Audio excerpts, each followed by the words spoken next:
13.1 उसका question number 3 है। One alphabet is selected at random from the word mathematics. अब ये वर्ड दिया हुआ है, वो कहता है यहां से हमने एक अल्फाबेट जो उसको सिलेक्ट करना है।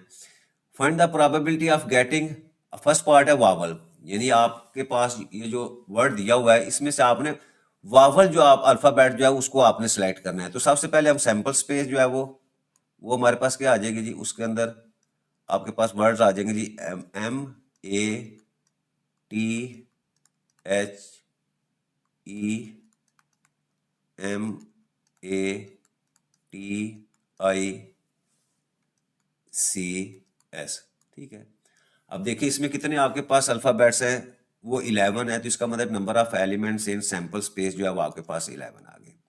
अच्छा, अब देखो, अब हमने क्या करना है, हमने वो प्रोबेबिलिटी फाइंड करनी है कि जहां आपके पास जो है वो लेटर जो है या अल्फाबेट जो है वो वावल आ जाए। तो अब इसमें से सबसे पहले जो है वो हम वावल को जो है वो सिलेक्ट करेंगे। तो हम प्रोबेबिलिटी को ए से रिप्रेजेंट करते हैं। तो मैं लिखता हूँ let A be the event that the letter is vowel. तो अब देखिए इसमें वावल कौन कौन सा है। एक तो हमारे पास ये ए आ जाता है, उसको लिख लिया। उसके बाद आपके पास ये ई है, ये भी लिख ली। फिर नेक्स्ट हमारे पास फिर अगेन आ गया ए, उसको लिख लेते हैं। और फिर आई। ठीक है, ये आपके वावल जो है वो इसमें अल्फाबेट्स हैं। तो अब देखिए नंबर ऑफ एलिमेंट्स ए जो है that will be equal to 4। तो अब इसकी प्रोबेबिलिटी अब जब हम फाइंड करेंगे, probability of event A that will be equal to n A divided by N S. तो ये हमारे पास आ गया जी 4/11। ठीक है, अच्छा सेकंड पार्ट क्या है कि हमने प्रोबेबिलिटी फाइंड करनी है किन अल्फाबेट्स की जो कॉन्सोनेंट है। तो अब यहां मैं लिखता हूं जी लेट, ये सेकंड पार्ट हमारा, B the event that the letter is consonant. अच्छा, अब देखो वावल छोड़ के जो बाकी हमारे पास है वो इसमें से लिख लें। वो हम उसको बी से रिप्रेजेंट किया हुआ है। तो हमारे पास क्या आ जाएंगे, सबसे पहले आ जाएगा जी एम, ये वाला आ जाएगा। ठीक है, उसके बाद ये टी और एच, इसके बाद फिर अगेन आप आपके पास एम टी। ठीक है, एम और टी, और एंड के ऊपर हमारे पास जो है वो सी और एस। ठीक है, सी और एस। अब देखो यहाँ आपके पास नंबर ऑफ एलिमेंट्स कितने हो गए, 1 2 3 4 5 6 7। तो इसका मतलब number of elements in B जो है that will be equal to 7। अब हमने प्रोबेबिलिटी फाइंड करनी है। तो प्रोबेबिलिटी ऑफ बी जो है that will be equal to number of elements in event B divided by the number of elements in sample space. तो बी में आपके पास 7 है, तो 7 को डिवाइडेड बाई 11। तो ये आपके पास जो है वो प्रोबेबिलिटी आ गई कॉन्सोनेंट की। नेक्स्ट है जी थर्ड पार्ट, उसमें क्या है, find the probability of getting an E, यानी आपका अल्फाबेट जो है ई जो है उसकी प्रोबेबिलिटी जो है वो कितनी है। तो मैं लिखता हूं सबसे पहले कि let C be the event that the letter is an E. तो अब देखो आपके ये जो आपकी सैंपल स्पेस है इसके अंदर ई जो है वो सिंगल टाइम्स है। तो इसको मैंने जो है वो लिख दिया जी एन एस जो है वो आपके पास, वो तो 11 थे टोटल जो आपकी सैंपल स्पेस। और सी जो इवेंट है आपके पास उसके अंदर जो है वो आपका पास सिर्फ एक है। तो इसका मतलब number of elements in C जो है that will be equal to 1। तो अब आपके पास जो प्रोबेबिलिटी है वो हम अगेन लिखेंगे, we know that probability of C जो है that will be equal to number of elements in event C या फेवरेबल और divided by the total number of in sample space. तो ये आपके पास जो है वो 1/11 आ गई। नेक्स्ट हमारे पास जो फोर्थ पार्ट है, इसमें हमने प्रोबेबिलिटी जो है वो उस अल्फाबेट की फाइंड करी जो ए है। तो अब देखें यहाँ हम इसको डी से रिप्रेजेंट करते हैं कि let D be the event that the letter is an A. तो अब देखो यहाँ अगर ए की बात करें तो हमारे पास ए जो है वो 2 टाइम्स आया है। तो इसका मतलब हम 2 टाइम्स इसको लिख लेते हैं। तो इसका मतलब नंबर ऑफ एलिमेंट्स डी जो है that will be equal to 2। तो जब हम प्रोबेबिलिटी ऑफ डी जो है फाइंड करेंगे तो वो आपके पास N D divided by N S, तो ये आपके पास जो है वो 2/11 आ जाती है। तो ये क्वेश्चन नंबर 3 जो है वो कंप्लीट हो जाता है। नेक्स्ट है जी 5th पार्ट। इसमें क्या कहता है कि find the probability of getting not M, यानी आपने उन अल्फाबेट्स की प्रोबेबिलिटी फाइंड करनी है जो एम नहीं है। तो इसका मतलब जो है वो हम पहले सपोज कर लेते हैं कि let E be the event that alphabet is not M. तो अब देखो, अगर मैं ई से रिप्रेजेंट करूं तो जो इसमें अल्फाबेट्स जो एम नहीं है, तो इसका मतलब एम छोड़ के जो बाकी अल्फाबेट्स हम लिखेंगे तो वो हमारे पास आ जाते हैं जी A T H E A T I C और एस। यानी ये जो एम हमारे पास ये नहीं मैंने लिखे, बाकी सारे लिख ले। तो इसका मतलब यहाँ हमारे पास जो अल्फाबेट्स कितने आ जाते हैं वो 9 आ जाते हैं। तो इसका मतलब नंबर ऑफ एलिमेंट्स इवेंट ई जो है वो आपके पास 9 आ जाएंगे, और टोटल हमारे पास जो है वो सैंपल स्पेस उसकी जो है वो 11 है। तो इसका मतलब आपकी जो प्रोबेबिलिटी ऑफ ई जो है नॉट एम जो है that will be equal to number of elements event E divided by number of in sample space S. तो आपके पास जो है 9/11। इसी तरह हमारा जो है वो आखिरी पार्ट इसका वो नॉट टी। तो अगर हम इसको एफ से रिप्रेजेंट करें तो मैं यहाँ लिखता हूँ कि let F be the event that alphabet is not T. अगर एफ से मैं इसको रिप्रेजेंट करूं तो अब इसमें हमने कौन से अल्फाबेट लिखने हैं जो टी ना हो, यानी टी छोड़ के बाकी हमने सारे जो है वो अल्फाबेट लिखेंगे। तो वो हमारे पास आ जाएंगे जी एम ए एच, उसके बाद ई, फिर एम, फिर ए, फिर टी छोड़ देंगे, आई सी और एस। अब देखिए इसमें हमारे पास जो टोटल अल्फाबेट्स हैं वो आपके पास जो अगेन जो है वो 9 है। तो प्रोबेबिलिटी ऑफ एफ जो है that will be equal to number of elements in favourable outcome F जो है वो, और टोटल आपके सैंपल स्पेस के अंदर कितने हैं। तो अगेन आपके पास जो है वो 9/11 जो इसका आंसर आ जाता है। नेक्स्ट क्वेश्चन करने से पहले एक कंसेप्ट है, पहले इसको हम डिस्कस कर लेते हैं। Probability of an event not occurring, यानी इससे पहले जितने हमने क्वेश्चन किए हैं उसमें हम प्रोबेबिलिटी उस इवेंट की फाइंड करते हैं जो अकर हो रहा होता है। तो अब वो कहता है कि आप प्रोबेबिलिटी जो है बजाय इसके कि जो अकर हो रहा है उस इवेंट की प्रोबेबिलिटी फाइंड करें, हम उस जो है वो इवेंट की प्रोबेबिलिटी भी हम फाइंड कर सकते हैं कि जो ना अकर हो। तो उसका क्या तरीका है, जैसे हमें पता है कि अगर हमें एक एग्जांपल है कि अगर मैं कहूँ जी बारिश होने के चांस कितने हैं 60%, तो इसका मतलब हम वो 60% की प्रोबेबिलिटी नहीं फाइंड करेंगे, बारिश ना होने के चांस जो 40% है उसकी प्रोबेबिलिटी जो है वो हम कैसे फाइंड करेंगे, ये उसका मेथड है। अब हमें ये भी पता है कि आपकी जो प्रोबेबिलिटी है यानी sum of probability of an event, यानी अगर इवेंट ए है तो उसकी जो चांसेस हैं अकरिंग के and the probability of an event not occurring, यानी ए डैश जो है वो उसकी जो है वो हमेशा उसका सम जो है आपका 1 के इक्वल होता है। यानी आपकी पी ए का मतलब ये है ये probability of an event occurring, और ये पी ए डैश जो है इसका मतलब कि probability of an event not occurring, दोनों को सम करेंगे तो इसका आंसर हमेशा जो है वो 1 आता है। और हम पता है क्या मैक्सिमम आपकी प्रोबेबिलिटी जो है वो 1 होती है। अब वो यहाँ एक एग्जांपल से वो बता रहा है कि some time we are interested in the probability that the head will not occur while tossing a coin, यानी आप एक कॉइन का टॉस जब लेते हैं तो कहता है कि हम ये प्रोबेबिलिटी के हेड के आने के क्या चांस हैं वो नहीं फाइंड करें, बल्कि हम ये फाइंड करना चाहते हैं कि हेड नॉट अकरिंग। उसका क्या तरीका है, कहता है सपोज कि A be an event of getting head and while tossing a coin and the A dash be the event not getting head while tossing a coin, यानी A जो event है इसका मतलब कि आपका हेड जो है वो आ रहा है और ए कंप्लीमेंट यानी ए उसके ऊपर आप ए डैश लगा दें तो इसका मतलब आपका हेड जो है वो नॉट अकरिंग। तो इसका मतलब क्या, the probability of not getting head while tossing a coin is known as complement of that event। तो इसका मतलब ये हुआ कि अगर ए इवेंट जो अकरिंग है तो ए डैश जो है इसको हम क्या कहेंगे, वो कंप्लीमेंट ऑफ दैट इवेंट, वो यानी ए की कंप्लीमेंट उसको कहते हैं। और इसको रिप्रेजेंट कैसे करेंगे, पी ए से, यानी प्रोबेबिलिटी ऑफ ए, उसके ऊपर हम क्या करेंगे, ये डैश लगा देंगे। यानी इस तरह लिखा हुआ है प्रोबेबिलिटी ऑफ ए, ये डैश लगाएंगे तो इसका मतलब कंप्लीमेंट है। और या इसको हम इस तरह भी लिखेंगे कि ए के ऊपर जो है वो छोटा सा आप जो है वो सी लगा दें, तो ये प्रोबेबिलिटी ऑफ कंप्लीमेंट है। अब क्या कहता है, the complement of an event is calculated by the formula, यानी आपने जो कंप्लीमेंट ऑफ इवेंट है उसकी प्रोबेबिलिटी फाइंड करने का ये मेथड उसने दिया हुआ है।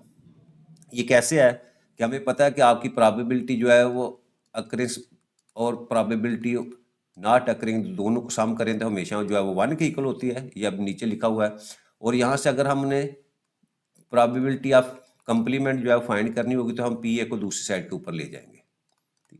तो ये हमारे पास जो है वो फार्मूला आ गया, यही फार्मूला जो यहाँ उसने शो किया हुआ है। For example, while tossing a coin the probability of getting head, यानी अगर आप कॉइन को करते हैं तो इसका मतलब आपके जो पॉसिबल आउटकम्स वो 2 होते हैं वो नीचे लिखे हुए हैं, और हेड आने के चांस कितने हैं, 1 है। तो इसका मतलब आप probability of tossing a coin जो हेड की है वो क्या है, 1/2। और and the probability not getting a head, यानी हेड ना आने के जो चांस है उसकी प्रोबेबिलिटी क्या है, वो आप सिंपल क्या करेंगे, 1 माइनस पी ए, और पी ए की जगह 1/2 इसकी वैल्यू पुट करेंगे तो आपके पास 1 माइनस 1/2 इज इक्वल टू 1/2। यानी कॉइन को टॉस करे तो हेड आने के चांस वो भी 1/2 है, और ना आने के चांस जो है वो भी 1/2 है। तो उसको जो है ये कंप्लीमेंट ऑफ प्रोबेबिलिटी जो है इस फार्मूले से जो है वो हमने फाइंड की है। नेक्स्ट एक एग्जांपल 3 है, Zubair rolls a dice. What is the probability of not getting number 6? अब देखिए नॉट गेटिंग द नंबर 6, इसकी प्रोबेबिलिटी हमने फाइंड करनी है। तो अब इसका तरीका क्या है, सबसे पहले हम क्या करेंगे, हम 6 आने की जो प्रोबेबिलिटी है वो फाइंड करेंगे, फिर उस प्रोबेबिलिटी को हम 1 से सब्ट्रैक्ट करेंगे तो नॉट गेटिंग द नंबर 6 जो है उसकी प्रोबेबिलिटी हम जो है फाइंड आउट कर लेंगे। फार्मूला यही है हमारे पास कि आपकी अक्रेंस और नॉट अक्रिंग जो है दोनों की प्रोबेबिलिटी जो है उसका सम जो है वो 1 के इक्वल, ये फार्मूला। और यहीं से हम जो है वो कंप्लीमेंट का फार्मूला जो है वो ड्राइव करेंगे, यानी P A complement that is equal to 1 minus P A, ये फार्मूला है। यानी 1 से आपने अक्रिंग वाली जो प्रोबेबिलिटी है उसको सबट्रैक्ट कर देना होता है। तो अब देखो सबसे पहले हमने let A be the event of getting the number 6, यानी पहले हम नंबर 6 जो है यानी उसके जो चांसेस आने के हैं उसकी प्रोबेबिलिटी हम फाइंड करेंगे। अब देखो जब हम डाइस को रोल करते हैं तो आपके पास जो टोटल सैंपल स्पेस है, यानी ऑल पॉसिबल आउटकम जो है वो आपके पास 6 हैं, यानी 1 2 3 4 5 एंड 6 ये आ सकते हैं, तो ये आपका सैंपल स्पेस है। अब इसमें 6 एलिमेंट्स हैं तो नंबर ऑफ एस जो है वो 6 आ गए। अच्छा, अब गेटिंग अ नंबर 6, अब उसकी क्या है, यानी प्रोबेबिलिटी ए हमने फाइंड करनी है, तो वो नंबर 6 जो है वो ए की है तो उसका नंबर ऑफ एलिमेंट्स इन ए 1 हो जाएगा। तो प्रोबेबिलिटी ऑफ इवेंट ए जो है वो आपके पास 1/6 आ जाएगी। ठीक है, अब हमने क्या करना है, to find out probability of not getting number 6 we have, अब ये फार्मूला जो कंप्लीमेंट का है वो हम यूज करेंगे। तो वो आपके पास क्या हो जाएगा, 1 माइनस पी ए की वैल्यू 1/6 यहाँ से पुट करेंगे तो आपके पास जो है वो 5/6 जो है वो, तो ये क्या आपके पास probability not getting the number 6 is 5/6। तो ये मेथड हमारे पास जो है वो आपने जो है कंप्लीमेंट ऑफ इवेंट जो है वो फाइंड करने का।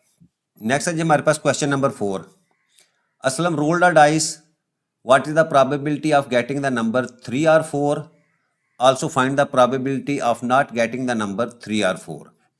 यानी पहले वो कह रहा है जी आपने प्रोबेबिलिटी फाइंड करनी है कि नंबर 3 या 4 जो है वो आपका आए, और फिर आपने ये प्रोबेबिलिटी फाइंड करनी है कि 3 और 4 जो है ना आए। तो इसका मतलब कंप्लीमेंट का जो रूल है वो यहाँ जो है वो आपने इम्प्लीमेंट करना है। तो अब देखिए जब डाइस को हम रोल करते हैं तो आपके पास जो मैक्सिमम पॉसिबल आउटकम जो है वो 1 से लेकर 6 तक है। तो सबसे पहले जो है मैं निकालता हूँ जी प्रोबेबिलिटी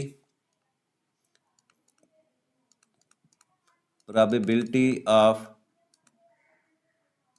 गेटिंग नंबर 3 और 4। ठीक है, पहले इसकी प्रोबेबिलिटी हम फाइंड करते हैं। तो देखिए सबसे पहले मैं लिखता हूँ जी टोटल आपके पास जो आउटकम्स हैं। अब डाइस को जब हम रोल करेंगे तो हमारे पास जो है वो सैंपल स्पेस या पॉसिबल आउटकम जो है वो क्या आ जाएंगे, वो 1 2 3 4 5 और 6। तो इसका मतलब एन एस आपके पास जो है वो 6 आ जाएगा। Let A be an event getting number 3 और 4, यानी आपके पास जो है ए इवेंट है उसके अंदर कौन से 3 या 4 आपके पास जो है वो नंबर्स आ जाए, तो आप देखें नंबर ऑफ ए जो है वो आपके पास जो है वो 2 आ गए। तो अब प्रोबेबिलिटी ऑफ ए हम फाइंड करेंगे, तो that will be equal to n A divided by N S. तो वैल्यूज पुट करें तो आपके पास 2/6, और इसको सिंपलीफाई करो तो ये आपके पास 1/3 है। यानी ये हमारे पास जो प्रोबेबिलिटी, इसको अगर मैं लिखूँ तो इस तरह भी लिख सकता हूँ कि ये 3 और 4 जो नंबर है उसकी प्रोबेबिलिटी आपके पास 1/3 आ गया। अब मैंने कौन सी प्रोबेबिलिटी फाइंड करनी है? प्रोबेबिलिटी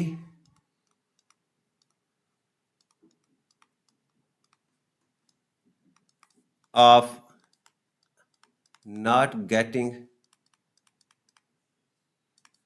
नंबर 3 और 4, ये प्रोबेबिलिटी हमने फाइंड करनी है।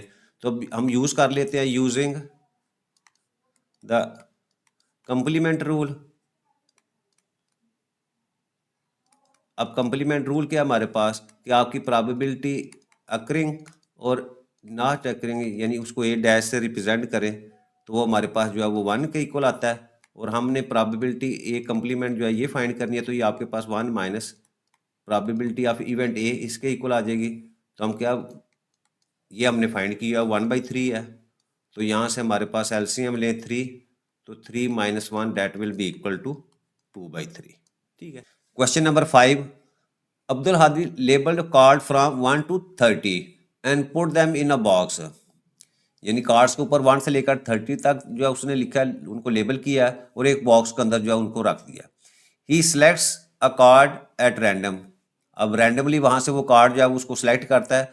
What is the probability that selected card containing the number 25, यानी 25 नंबर आने की जो प्रोबेबिलिटी है, कहता है सबसे पहले वो आपने फाइंड करनी है। तो अब देखो हमारे पास जो सैंपल स्पेस है वो क्या है, वो कार्ड्स के ऊपर 1 to 30 तक लिखा हुआ है, तो यानी सैंपल स्पेस को ऐसे अगर रिप्रेजेंट करूँ तो ये मेरे पास आ जाएंगे 1 2 3 4, ये 100 आन जो है वो आपके पास जो है वो 30 तक, यानी number of elements sample space जो है वो आपके पास जो है वो 30 आ जाए।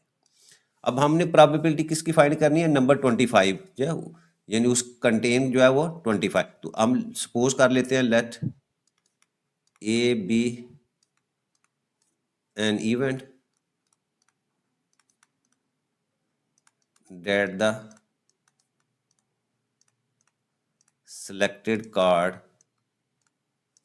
is 25। ठीक है।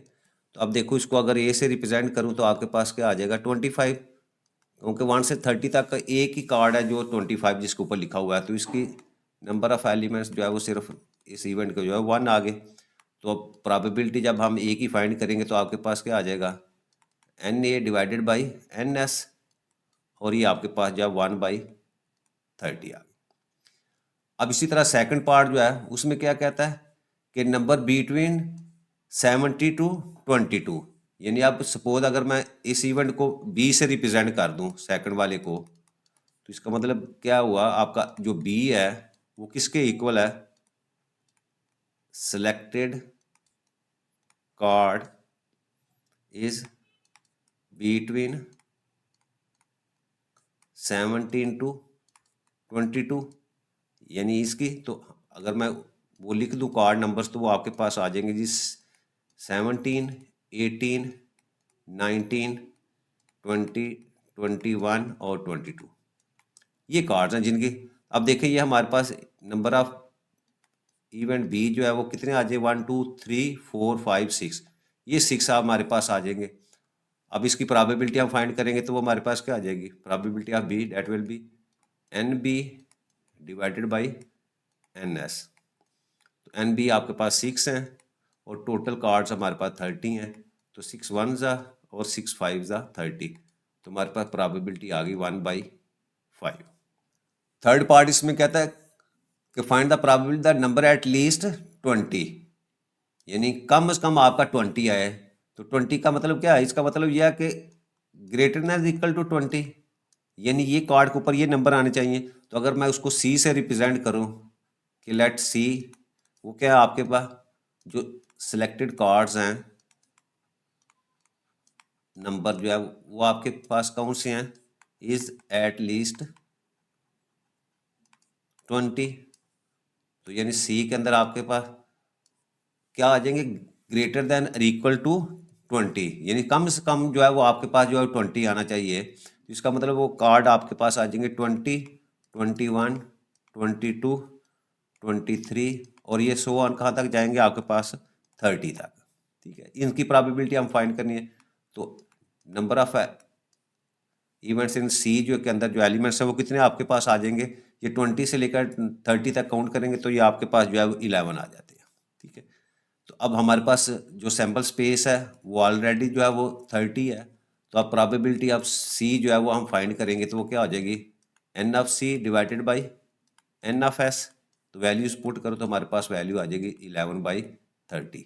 तो ये प्रोबेबिलिटी आ गई नंबर की एट लीस्ट 20। नेक्स्ट है जी हमारे पास फोर्थ पार्ट। इसमें प्रोबेबिलिटी किसकी फाइंड करी थी, नंबर नॉट 27 एंड 29।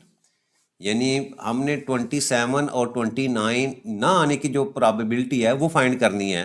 तो हम इसको कंप्लीमेंट जो रूल है हमारे पास उसको यूज करते हैं। उसमें क्या है कि सबसे पहले हम 27 और 29 जो है उसकी अक्रेंस या उसके आने की जो प्रोबेबिलिटी है वो फाइंड करेंगे। फिर हम उसको क्या करेंगे, 1 से सबट्रैक्ट कर देंगे। तो सपोज करते हैं हम कि लेट डी, वो आपके पास क्या है, that is the selected card is 27 and 29। ठीक है, तो इसका मतलब डी के अंदर क्या आ जाएंगे, वो 27 और 29 आ जाएंगे।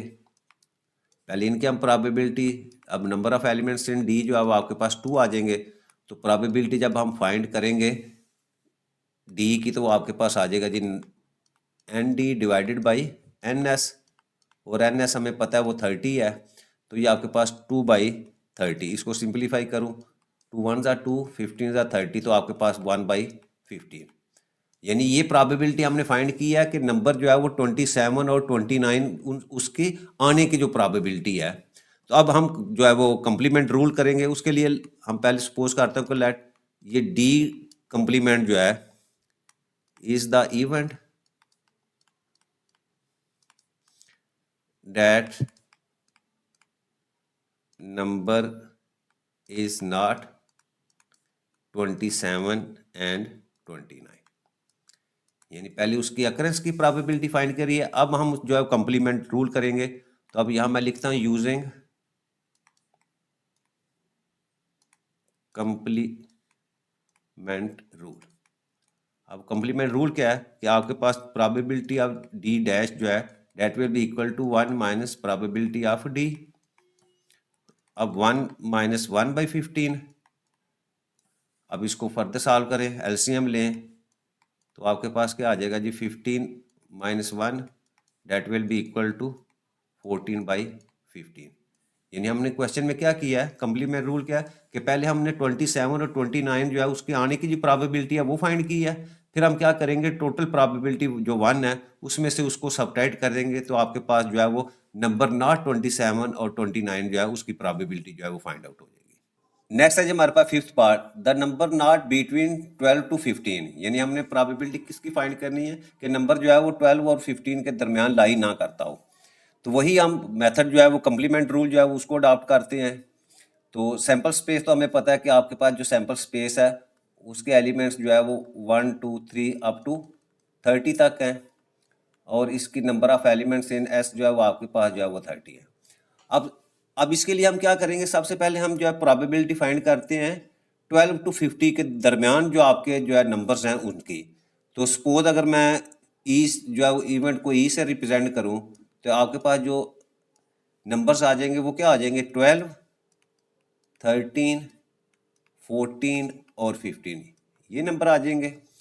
और इनकी नंबर ऑफ एलिमेंट्स इन ई आपके पास जो है वो 4 आ जाएंगे। तो इसका मतलब प्रोबेबिलिटी ऑफ ई जो है वो आपके पास आ गई जी 4/30।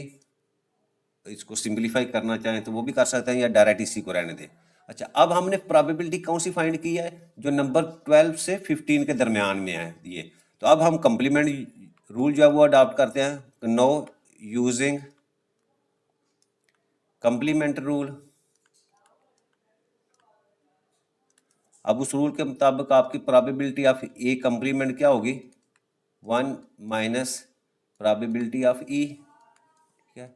अब 1 माइनस 4/30 और इसको एलसीएम ले 30, तो आपके पास यहाँ आ जाएगा जी 30 माइनस 4, और इसको फर्दर सिंप्लीफाई करें तो आपके पास 26/30, और इसको सिंप्लीफाई करें तो 13 2 दा 26 और 15 2 दा 30, तो आपके पास जो है वो प्रोबेबिलिटी आ गई 13/15।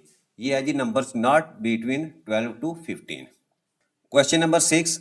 The probability that Aisha will pass the examination is 0.85. What will be the probability that Aisha will not pass the examination? यानी जो पास होने की probability है वो 0.85 दी हुई है, और not pass the examination जो उसकी probability आपने फाइंड करनी है। तो सपोज हम पहले लिखते हैं कि लेट पी ए, ये आपके पास क्या है जी, probability of passing एग्जाम, ये गिवन है, ये आपके पास है 0.85, और हमने प्रोबेबिलिटी इसका कंप्लीमेंट फाइंड करना है, P A complement that is equal to probability of not passing exam, ये हमने फाइंड आउट करनी है। तो अब यूज कर दें हमने यूजिंग द कंप्लीमेंट रूल।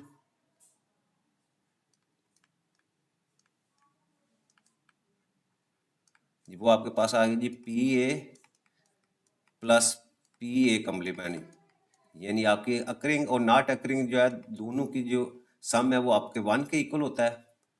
अब यहाँ से हमने क्योंकि पी ए कंप्लीमेंट फाइंड करना है, that will be equal to 1 minus P A, values put कर दो 1 माइनस 0.85, तो 1 में से सब्ट्रैक्ट करेंगे तो आपके पास 0.15, ठीक है। तो ये प्रोबेबिलिटी आपकी आगे के नॉट पासिंग द एग्जाम।